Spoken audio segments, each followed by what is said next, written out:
во овој момент ми јавуваат дека има издадено наредба за приведување уште на 7 полициски службеници и во моментов истите ќе бидат приведени со тоа што утре ќе бидат изведени пред судија, односно пред јавниот обвинител, а потоа на судија на претходна постапка. Што значи дека истрагата во моментов се проширува уште за 7 полициски службеници.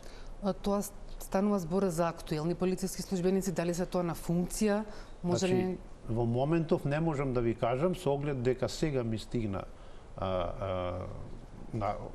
сега известување дека јавниот обвинител издал наредба за приведување уште на 7 полициски службеници. По кој основ? Дали се сличниот основ оној за кој што беа претходните 7 кои што се веќе во притвор? Сите полициски службеници се во врска со кривично-правниот настан за Кабарето Пулс.